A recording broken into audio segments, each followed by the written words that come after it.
Hey, what's up, guys? I'm making this video because I have a bit of a confession to make, which was I made a bit of a mistake on my last cycle, a bit of a novice, noob, if you will, mistake, and I'll explain why in a bit. But first of all, how did I understand that I did this mistake was I got a question from somebody asking about injection frequencies on just testosterone, and I recommended every other day just to keep like the blood serum levels consistent, not fluctuating. And every other day is a good way to do it because, you know, I don't know about you guys, but like scheduling it, I'll forget if I don't do it every few days. Like I'll forget if I did what day I did it or not, right?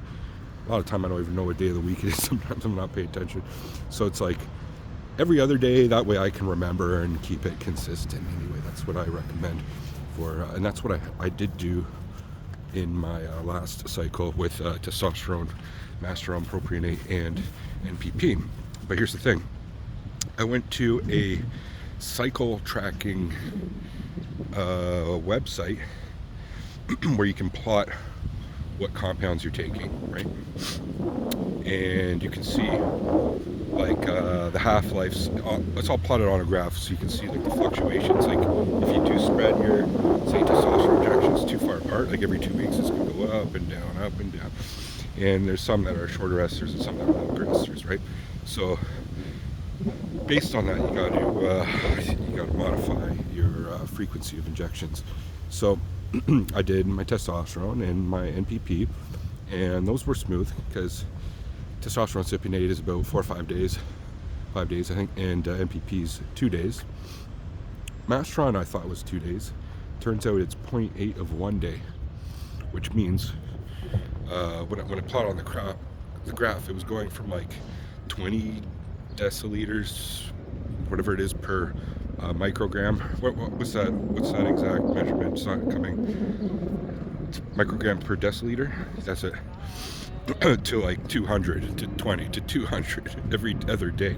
I was like, what the fuck? And then I looked on the graph, and sure enough, it was 0.8 of a day, which is about 20 hours. Every 20 hours. So every day you're supposed to inject masteron propionate. But it's a bit of a mistake. It's something that I should have known.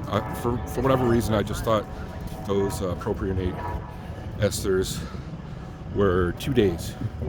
That's what I think. I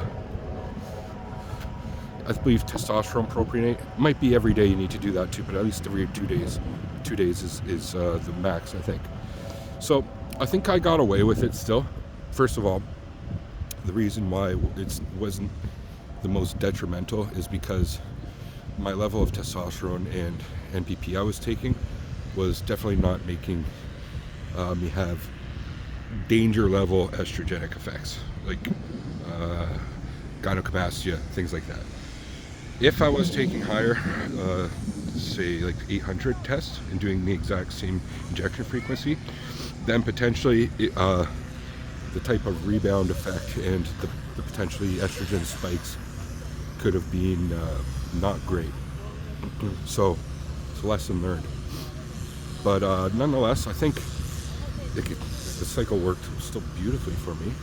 So I don't think it's like it was a bad one per se, and it's one I would still kind of recommend at those levels. Definitely taking that masteron was causing great dryness and cutting effect, and just all three together had on my strength and well-being were really good. There was a time at the end where I was having a bit of mood issues, and who knows, that might have been due to the fluctuations that I could have experienced due to the heightened estrogenic effect in that particular day in time. So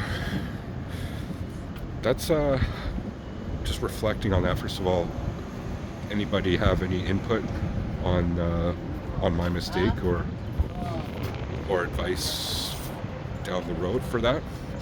I think there's a simple solution, which is two options. One is either just go every day with all 3 compounds and split it in half that I was doing every other day, or still just inject the testosterone and NPP every other day, and then a little shot of Masteron, a little extra on that off day, if that makes sense. That could be just an easier way to do it. Like just inject essentially a half milliliter of it every other day, and then continue with the injections of the all 3 compounds every other day as well. That's what I might do from here on in, just to keep it consistent. I think that's key, to keep those levels consistent, blood serum levels in the body. That's how I think you'll maximize taking these exogenous compounds. But anybody have any advice on that? I'd love to hear it. Again, I feel kind of ashamed sharing this, but it is what it is. You know what I mean? And again, I don't think it was the worst thing. I think all three of them worked well synergistically, and just having that test space at around 300 was good. NPP, a little NPP added on around 150, 200, definitely created a fullness and strength effect.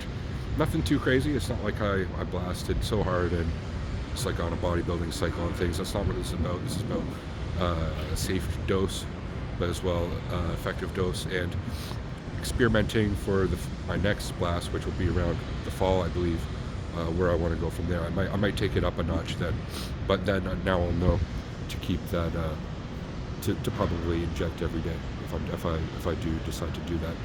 So I'll leave it there, guys. What are your thoughts on this video?